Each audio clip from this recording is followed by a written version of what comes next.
Hey there folks, tonight, we're diving into a topic that's about as much fun as a root canal inflation.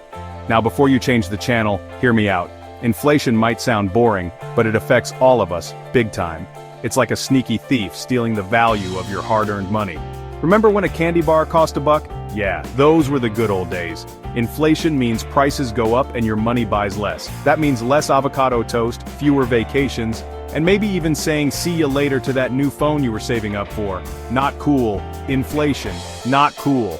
So, buckle up as we unpack this whole inflation thing, figure out what causes it, and most importantly, how to protect ourselves from its nasty effects. Stay tuned. Prices going up and away. Okay, let's break down this whole inflation thing. Imagine you're blowing up a balloon. Inflation is like the air going into that balloon, making it bigger and bigger. But instead of a balloon, it's the prices of, well, everything. Simply put, inflation is when the prices of goods and services increase over time. Remember that dollar menu? Now it's like the $2, maybe even $3 menu. It's enough to make you cry. This means your hard-earned cash doesn't buy as much as it used to. It's like your money is on a diet, but you're the one who ends up feeling the pinch. But hold on, it's not all doom and gloom. A little bit of inflation is normal and even expected in a healthy economy. It's when things go haywire and prices skyrocket that we need to start worrying. So, what causes this economic monster to rear its ugly head? Well, there are a few usual suspects. First up, we've got demand-pull inflation. Imagine everyone suddenly wants the same limited edition sneakers. The demand is high, the supply is low, and boom, the price goes through the roof. The same thing can happen with everything from gas to groceries when everyone's clamoring for the same stuff. Next, we've got cost-push inflation. This is when the cost of producing things like materials or labor goes up. So, naturally, businesses have to raise their prices to stay afloat. It's like a game of hot potato, and guess who gets stuck holding the hot potato? That's right, the consumer. And last but not least, we've got monetary inflation.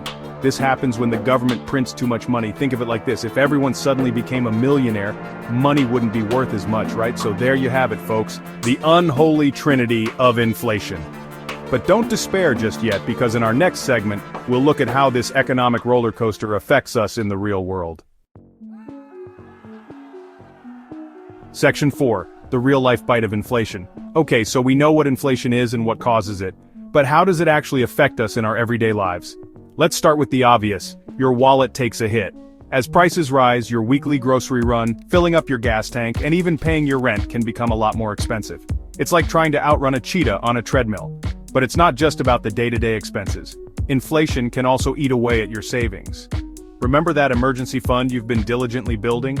Yep, inflation can slowly chip away at its value, making it harder to reach your long-term financial goals. And it's not just individuals who feel the pinch. Businesses face higher costs for raw materials, energy, and labor. This can lead to them raising prices even further, cutting back on staff, or even shutting down altogether. Talk about a ripple effect. Inflation can also create uncertainty and make it harder for businesses to plan for the future. It's like trying to navigate a maze blindfolded. Section 5, Governments versus Inflation, a never-ending battle. So, is there anyone out there trying to tame this economic beast? Well, governments have a few tricks up their sleeves to try and keep inflation in check. One of their main weapons is interest rates. You know how banks charge you interest on loans? Well, the government can adjust the interest rate that banks borrow from each other at, which in turn affects how much interest they charge you. When inflation is high, they might raise interest rates to encourage people to save more and spend less, which can help slow down the economy and bring inflation under control. It's like stepping on the brakes to prevent the economy from overheating. Another tool in their arsenal is controlling the money supply. Remember how we talked about printing too much money leading to inflation? Well, governments can try to manage inflation by controlling how much money is flowing through the economy.